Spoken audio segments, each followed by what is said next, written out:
तो दीदी भैया देखिए अर्चना भोजपुरी लोक गीत स्टार के चैनल पर जा रहा बहुत प्यारे चुटकुला नाच गीत। आप लोग लाइक शेयर सब्सक्राइब करिए, फूलोज के साथ साथ सपोर्ट करिए और आगे बढ़ाइए। देखिए दीदी भैया जितने लोग हैं सभी लोग देखिए। मोरे बोले गरमिया ना डोले पावाना वाना रतिया होले गरमिया ना डोले पावाना वाना पवना वाना हो पवना वाना रतिया होले गरमिया ना डोले पावाना वाना रतिया होले गरमिया ना डोले पावाना वाना।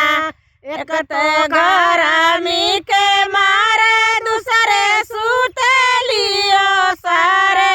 एक तो गरमी के मारे दूसरे सूते लियो सारे। मोरे सगन नदिया मारे ली ताना वाना।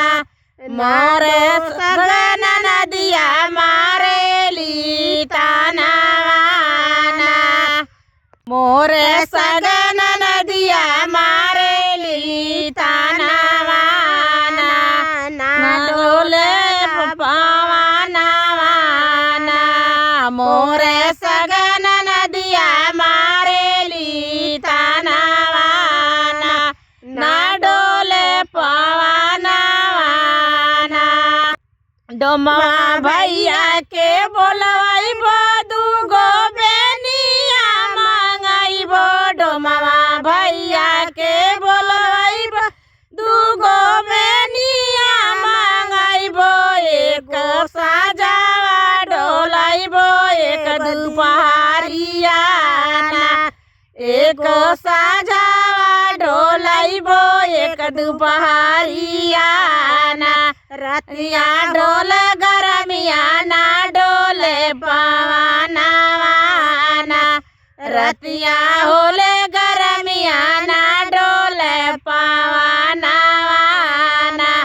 पावाना वाना हो पावाना वाना हो पावाना वाना। रतिया होले गरमिया ना डोले पावाना वाना। रतिया होले गरमिया ना डोले पावाना वाना।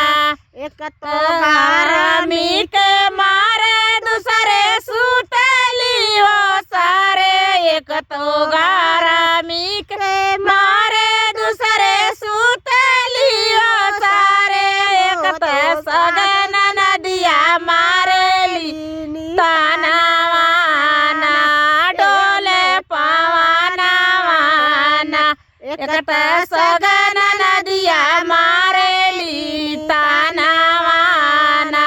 डोले पावाना वाना।